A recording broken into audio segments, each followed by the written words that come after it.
Assalamualaikum warahmatullahi wabarakatuh.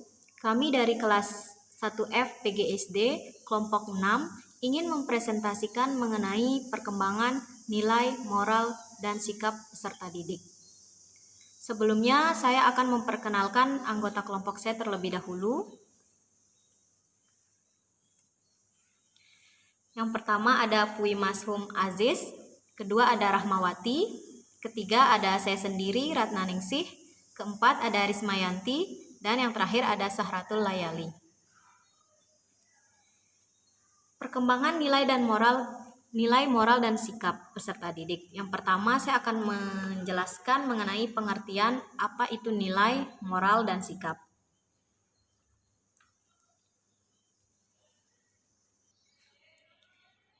Yang pertama, pengertian nilai. Dalam Kamus Bahasa Indonesia, nilai adalah harga, angka, kepandaian.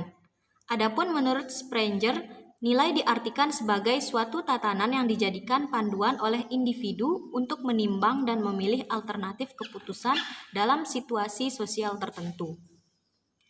Menurut Harrocks, nilai merupakan sesuatu yang memungkinkan individu atau kelompok sosial membuat keputusan mengenai apa yang dibutuhkan atau sebagai sesuatu yang ingin dicapai. Dalam buku Psikologi Perkembangan Peserta Didik oleh Profesor Sinolungan mengatakan, nilai adalah suatu yang diyakini kebenarannya, dipercayai, dan dirasakan kegunaannya, serta diwujudkan dalam sikap atau perilakunya.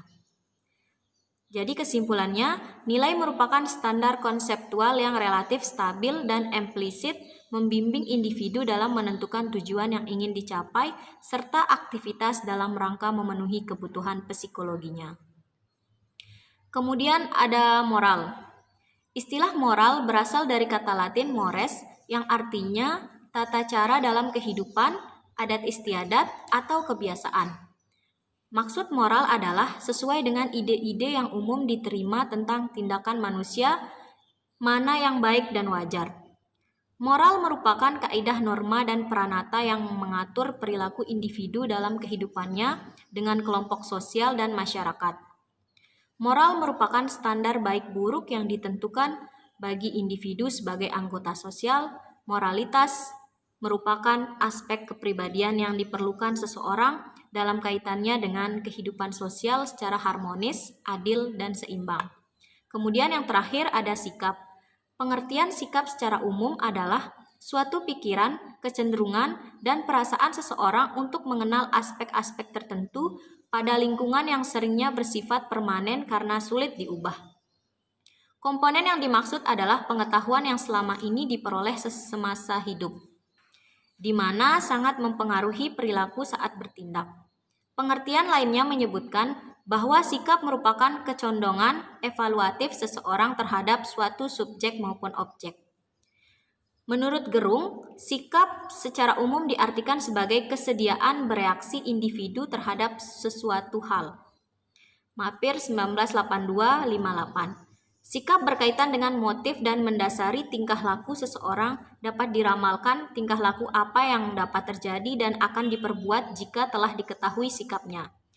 Sikap belum merupakan suatu tindakan atau aktivitas, akan tetapi berupa kecenderungan, predisposisi tingkah laku. Jadi, sikap merupakan kesiapan untuk bereaksi terhadap objek di lingkungan tertentu sebagai sesuatu penghayatan terhadap objek tersebut. Selanjutnya, karakteristik nilai moral dan sikap akan dijelaskan oleh teman saya.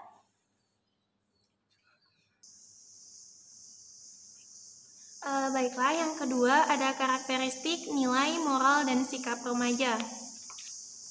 Nilai-nilai kehidupan yang perlu diinformasikan dan selanjutnya dihayati oleh para remaja tidak terbatas pada adat, kebiasaan, dan sopan santun saja, namun juga seperangkat nilai-nilai yang terkandung dalam Pancasila, misalnya nilai-nilai keagamaan, nilai-nilai perikemanusiaan dan perikeadilan, nilai-nilai estetik, dan nilai-nilai etik. Sejauh mana remaja dapat mengamalkan nilai-nilai yang telah diinformasikan atau dicontohkan kepada mereka? Salah satu tugas perkembangan yang harus dikuasai remaja adalah mempelajari apa yang diharapkan oleh kelompok daripadanya dan kemudian bersedia membentuk perilakunya agar sesuai dengan harapan sosial atau masyarakat tanpa terus dibimbing, diawasi, didorong, dan diancam hukuman seperti yang dialami waktu anak-anak. Remaja diharapkan mengganti konsep-konsep moral yang berlaku umum dan merumuskannya ke dalam kode moral yang akan berfungsi sebagai pedoman bagi perilakunya. Menurut Futur 1965 dalam MOX 1984, kehidupan moral merupakan problematik yang pokok dalam masa remaja. Maka perlu kiranya untuk meninjau perkembangan moralitas ini mulai dari waktu anak dilahirkan untuk dapat memahami mengapa justru bahwa masa remaja yang menduduki tempat yang sangat penting.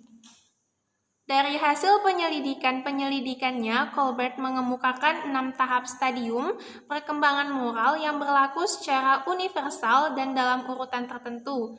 Ada 3 tingkat perkembangan moral menurut Colbert, yakni yang pertama pro-konvensional, yang kedua konvensional, dan yang ketiga post-konvensional.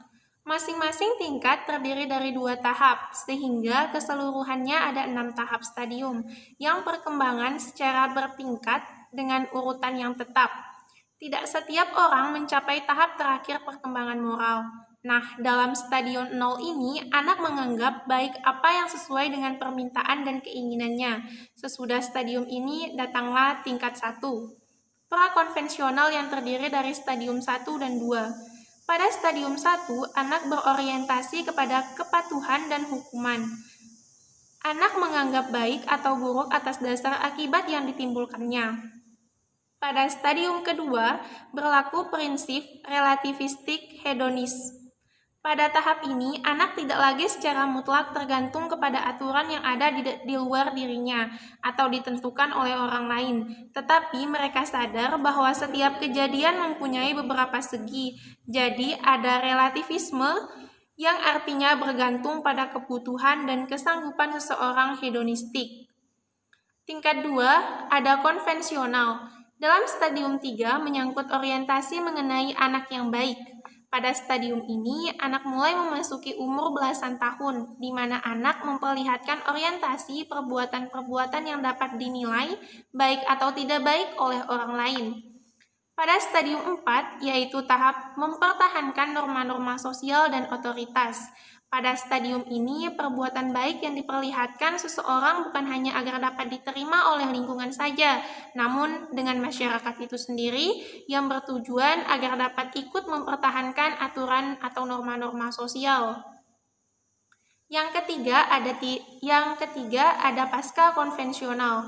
Pada stadium 5 merupakan tahap orientasi terhadap perjanjian antara dirinya dengan lingkungan sosial.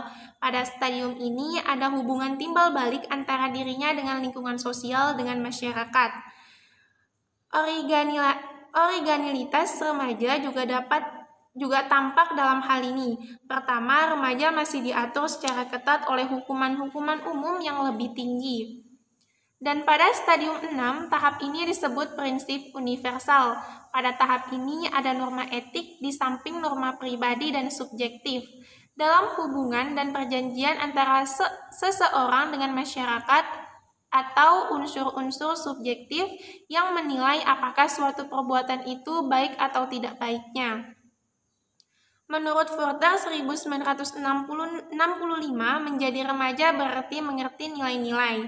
Nah, nilai-nilai yang dimaksud dalam hal ini selanjutnya berarti bahwa remaja sudah dapat menginternalisasikan penilaian-penilaian moral, menjadikannya sebagai nilai-nilai pribadi.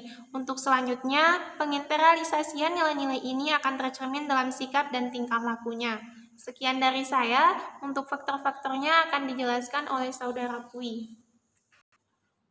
Baik, bismillahirrahmanirrahim. Saya Pui Mahsum akan menjelaskan materi tentang faktor-faktor mempengaruhi perkembangan nilai moral dan sikap, yang terdiri dari 1. Faktor lingkungan keluarga, 2. Lingkungan sekolah, 3. Lingkungan pergaulan, 4. Lingkungan masyarakat dan teknologi.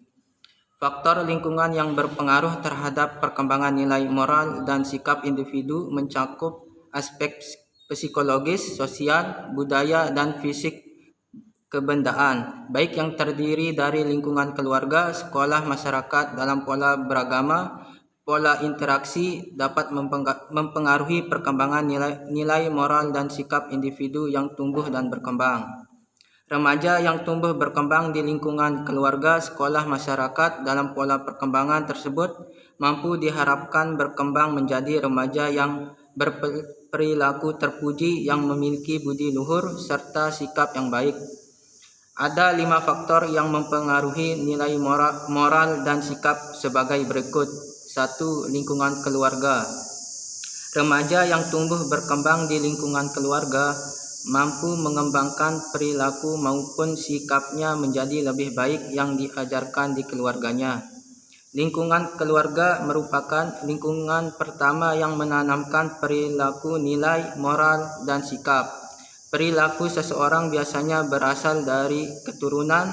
Seseorang yang tidak diajarkan perilaku tersebut sejak dini mengakibatkan mereka sering bisa melakukan pelanggaran norma. 2. Lingkungan sekolah. Di lingkungan remaja maupun anak-anak mempelajari nilai-nilai yang berlaku di masyarakat sehingga mereka dapat mengetahui mana yang baik ditiru dan mengetahui yang buruk untuk tidak dilakukan. Remaja maupun anak di sekolah menjadikan guru sebagai contoh untuk dia bertingkah laku maupun berperilaku. Oleh karena itu, guru harus menunjukkan perilaku yang baik ke muridnya tersebut. 3. Lingkungan pergaulan. Dalam pengembangan kepribadian, lingkungan pergaulan juga turut mempengaruhi nilai moral dan sikap individu. Pada masa remaja, biasanya seseorang selalu ingin mencoba suatu hal yang baru dan selalu ada rasa tidak enak apabila menolak ajakan teman. Bahkan terkadang seorang teman juga bisa dijadikan panutan baginya. Oleh sebab itu, kita harus mengetahui mana pergaulan teman yang baik yang dapat kita tiru. 4. Faktor lingkungan masyarakat. Masyarakat sendiri juga memiliki pengaruh yang penting terhadap pembentuk moral sikap remaja. Mencontohkan perilaku yang baik kepada remaja seperti berbicara sopan dan berbicara yang pelan lembut terhadap orang tua, dan menaati peraturan yang berlaku di lingkungan masyarakat. 5. Faktor teknologi. Pengaruh dari kecanggihan teknologi juga memiliki pengaruh kuat terhadap terwujudnya suatu nilai. Dampak kecanggihan teknologi ini dapat dirasakan oleh semua kalangan, bukan hanya orang dewasa, orang kaya, pengusaha, ataupun orang-orang yang ahli dalam bidang teknologi saja, melainkan dari kalangan remaja, anak-anak, bahkan orang yang awalnya tidak mengerti akan teknologi. Baik, sekian dari saya. Selanjutnya materi perbedaan individual akan dijelaskan oleh Saudari Sahratul. Bismillahirrahmanirrahim. Baik, di sini saya akan menjelaskan tentang perbedaan individual dalam perkembangan nilai dan moral. Perkembangan individual dalam perkembangan nilai dan moral adalah suatu yang dipandang bernilai dan bermoral dan dipandang positif oleh masyarakat. Misalnya, cara berpakaian. Cara berpakaian adalah salah satu contoh perbedaan nilai dan moral individu. Contoh, ada satu keluarga yang mengharuskan para anggotanya berpakaian muslimah dan sopan karena cara berpakaian seperti itulah dipandang bernilai dan bermoral. Akan tetapi, ada keluarga yang lain yang lebih senang memandang dan lebih bernilai ketika anggota keluarganya berpakaian modis, tren, dan mengikuti marak di kalangan selebritis. Kemudian cara berbicara. Cara berbicara juga termasuk nilai dan moral karena dari cara berbicara seorang, orang lain dapat berpikir atau menilai individu tersebut baik atau buruk. Cara berbicara seorang itu berbeda-beda tergantung tempatnya. Mungkin dia beranggapan bahwa cara dia berbicara pada orang lain itu adalah bagus, namun belum tentu orang lain beranggapan sama. Dan terakhir adalah sikap. Sikap juga adalah salah satu faktor utama yang bisa orang lain cepat berpikir kalau seorang itu adalah pribadi yang baik atau buruk. Karena Sikap adalah suatu yang tertanam dan menonjol dalam diri seseorang. Penilaian seseorang itu tergantung dari cara individu menyikapi seseorang. Jika individu tersebut menyikapi orang lain dengan baik, maka orang lain juga akan menganggap individu tersebut baik. Begitupun sebaliknya. Jadi kesimpulannya adalah setiap individu mempunyai perbedaan dalam menyikapi nilai. Perbedaan dalam menyikapi nilai, moral, dan sikap tergantung di mana individu tersebut berada. Oleh sebab itu, hal yang wajar jika terjadi perbedaan individual dalam suatu kelompok atau masyarakat. Sekian penjelasan dari saya, selanjutnya saya serahkan kepada moderator. Baik, materi selanjutnya, implikasi dan upaya akan dijelaskan oleh Saudari Rahmawati. Saya persilahkan. Saya Rahmawati akan menjelaskan implikasi dan upaya perkembangan nilai moral dan sikap. Perwujudan nilai, moral, dan sikap tidak terjadi dengan sendirinya. Proses yang dilalui seseorang dalam pengembangan nilai-nilai hidup tertentu adalah sebuah proses yang belum seluruhnya dipahami oleh para ahli. Apa yang terjadi di dalam diri pribadi seseorang hanya dapat didekati melalui cara-cara tidak langsung,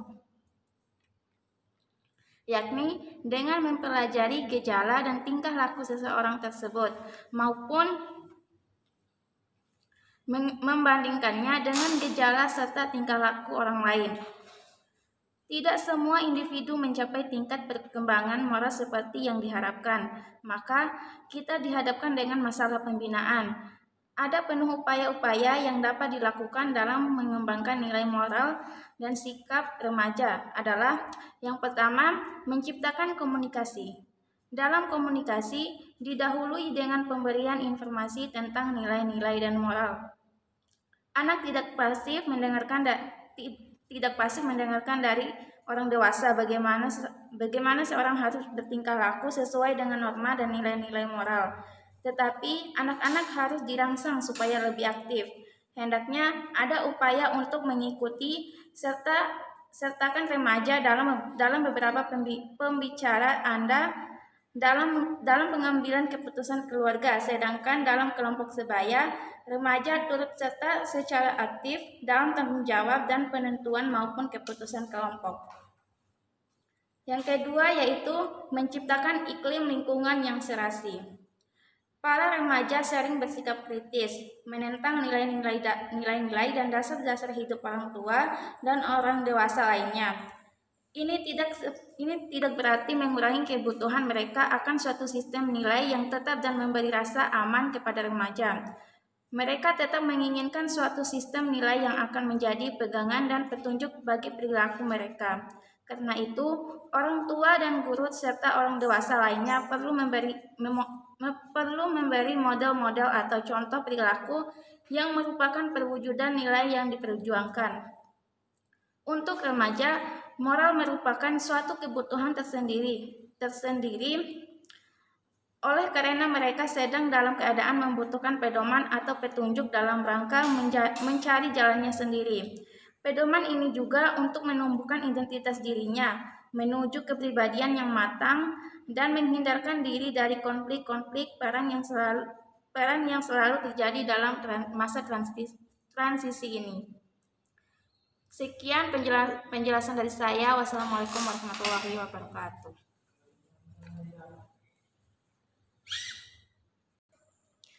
Baik, terima kasih atas perhatiannya. Sekian dari kami dari kelompok 6, kurang lebihnya mohon dimaafkan. Wassalamualaikum warahmatullahi wabarakatuh. Jika ada pertanyaan bisa didiskusikan di grup WA nanti. Terima kasih.